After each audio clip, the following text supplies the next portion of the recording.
Donc, très rapidement, nous devons prendre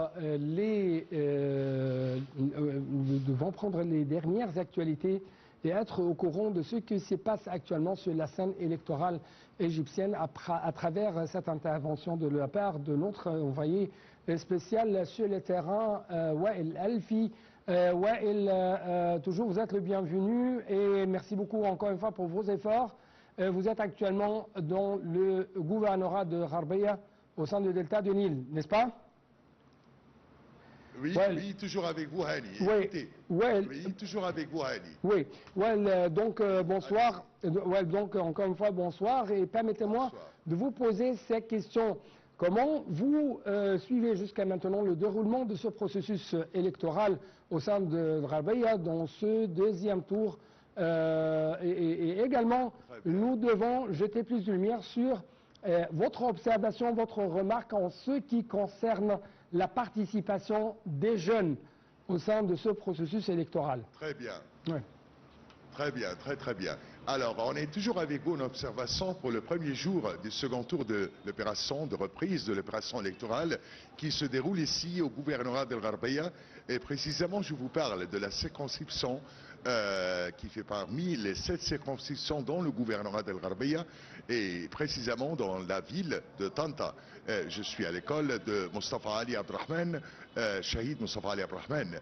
Et là, comme on a commencé le matin avec l'ouverture qui était à 9 h du matin, l'affluence était en quelque part moyenne et a commencé à augmenter au fil du jour. Là, nous sommes à quelque part de la fermeture de scrutin vers 9 h pile du soir comme c'est habitude toujours. Mais vous remarquez derrière moi qu'il y a l'affluence à l'intérieur du bureau électoral et au scrutin, surtout de la catégorie des âgés, surtout des femmes. Vous voyez ça sur place avec moi et vous voyez comment l'affluence des gens ou bien le flux des gens des participations.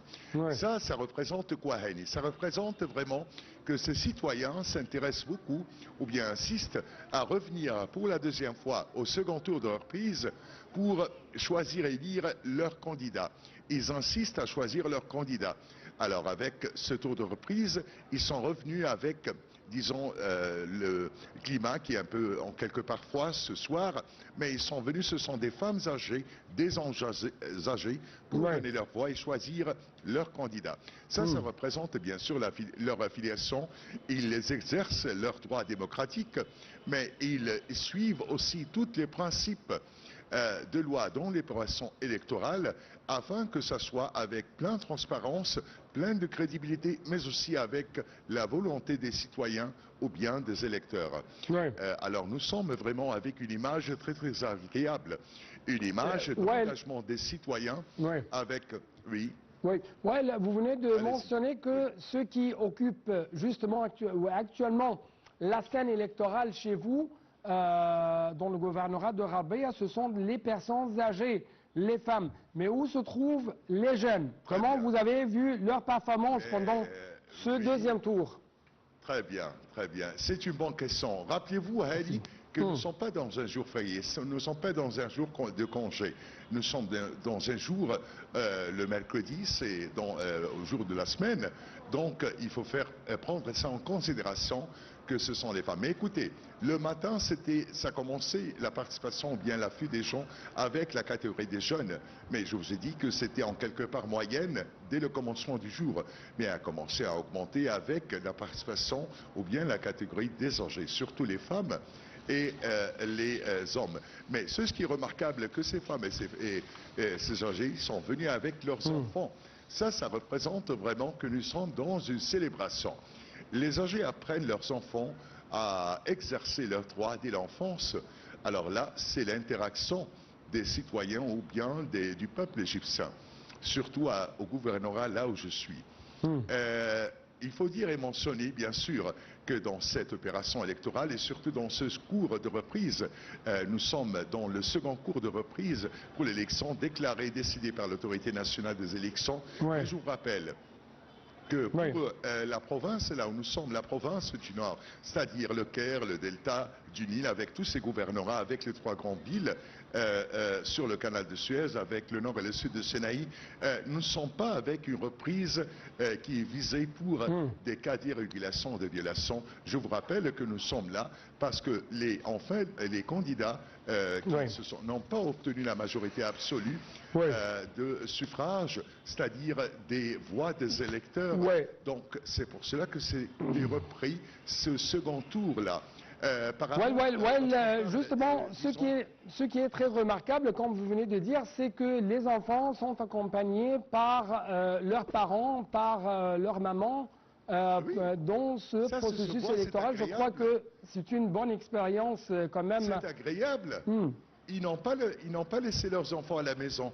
Ils sont venus avec eux, que ce soit les femmes âgées ou les hommes, pour leur apprendre à comment exercer leurs droits dès l'enfance, parce qu'il faut apprendre aux jeunes que ça c'est un vraiment devoir national, ça c'est un devoir que chacun doit exercer. Devoir national, devoir social, Mais écoutez, tous côtés sont regroupés dans cette opération électorale. C'est pour cela que je dis toujours que c'est vraiment une image très agréable. Tout est bien organisé de la part de l'organisation, de l'autorité des gouvernements à travers le pouvoir exécutif. Le pouvoir législatif a pris toutes les mesures dont l'organisation, la surveillance et le contrôle, mais aussi suivant tous les principes de la loi égyptienne, conformément à la Constitution et à la loi de l'opération électorale. Mais aussi, le troisième côté, c'est toujours l'élément le plus essentiel et le plus important, c'est le joueur essentiel, l'acteur de cette opération électorale. La responsabilité des électeurs, la responsabilité des citoyens, qu'il faut toujours voter au bureau de vote, bien sûr, parce que c'est un devoir national, une responsabilité politique et sociale. Merci beaucoup. Non, mais écoutez, en plus, c'est pas seulement un devoir national. Je vous écoute. Ils s'intéressent toujours à insister, ils s'intéressent toujours à choisir et élire leur candidat, parce que c'est lui qui va le représenter à la Chambre des députés. Ils veulent que leur voix va transmettre au Parlement égyptien pour sa nouvelle session. Ils veulent choisir la personne qui savent bien leur expérience, qui savent bien son expérience, qui savent bien qu'il travaille au service de la circonscription au bien des citoyens dans l'endroit là où nous sommes. Alors, ils s'intéressent beaucoup à venir parce qu'ils estiment avoir tout le bien et faire comme on dit toujours dans notre slogan, participer aux élections pour faire la transformation. Votre voix compte, votre voix. Je dois vous remercier. Je dois vous remercier infiniment pour de telles explications de votre part en ce qui concerne le déroulement de ce processus électoral au sein du gouvernorat de Harbeya.